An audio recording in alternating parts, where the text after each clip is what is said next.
Hello, guys. So, I just got off work, pulled up to the house, and I decided to turn this camera on because I need to really and truly take it up a notch with my YouTube.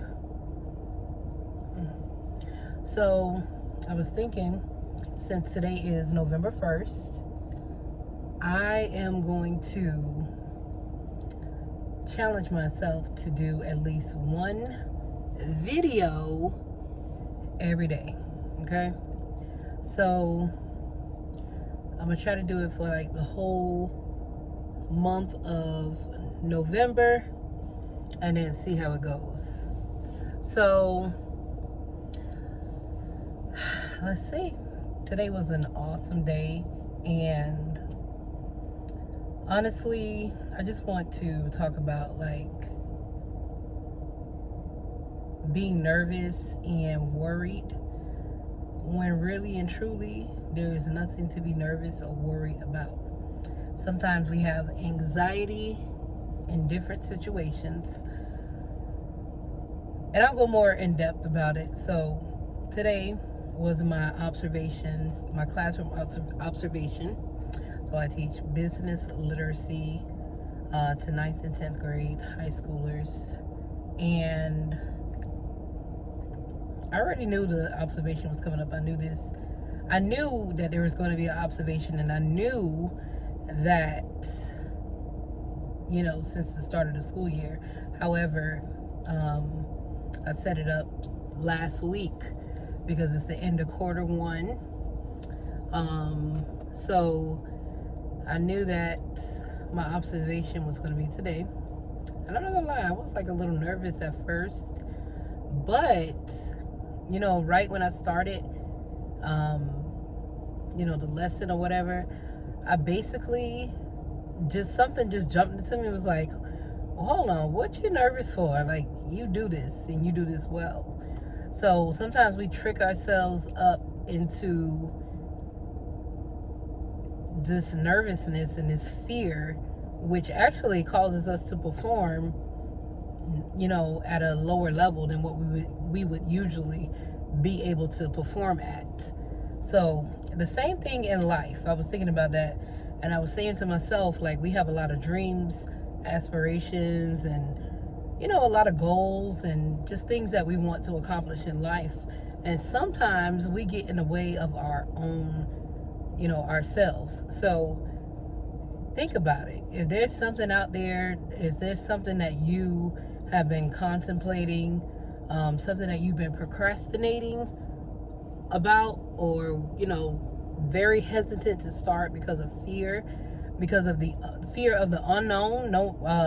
You're not sure if whatever it is that you want to do, or whatever plans you have, whether it's starting a business or going back to school, you're not sure if it's going to work out. But you're beating yourself up, and you're basically limiting yourself because of your own fears and your own worrying.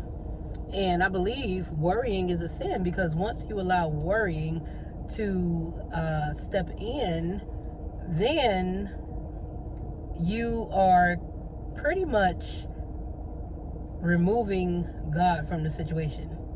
You're removing that faith that you are supposed to have. That little small bit of faith is all it takes, for God to move mountains for you, which is actually, the motto and the whole idea and everything about the school year is faith and moving mountains. So I teach at a Catholic school, so we talk about faith a lot, and honestly, if we allow ourselves that anxiety, these things that we are building, ourselves. So we're basically waging war with ourselves.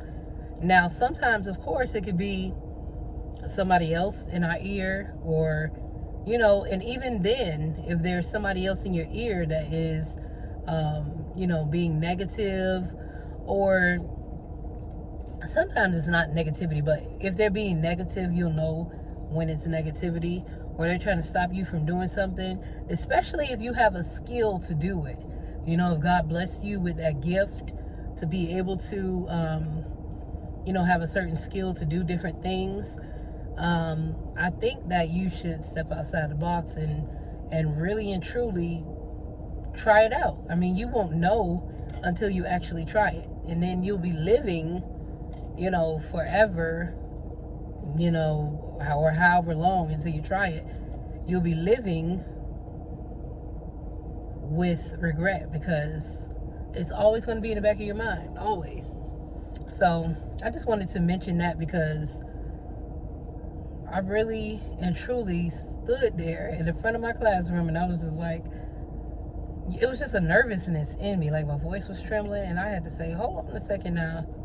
I know the God that I serve and I know what I am capable of doing. Sometimes you have to talk to yourself and speak to yourself.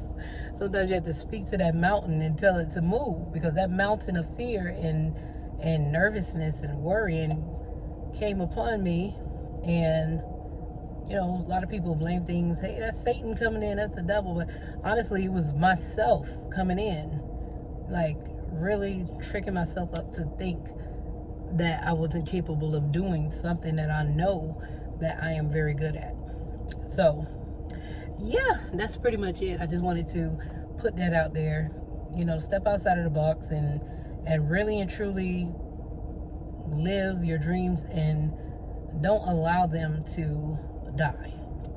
Now, realistic dreams, because, and honestly, me from the outside looking in, who am I to say that a dream is not realistic or something? But just using common sense, you know, about different things, and about your situation and being honest with yourself will tell you whether or not it's a realistic dream or whether it's just something that you want to do. And I always want my dreams and my aspirations to line up with what God wants for me. That's my husband coming in from work. So tell him to get my bag. Get my bag. I'm recording a video. My bag right there, baby. Thank you. So yeah, that's pretty much it. So I'm gonna end the video here. I'm about to go and relax. I just wanted to share that word with you guys and let you know. Yeah, so I love you and I will see you guys in the next video.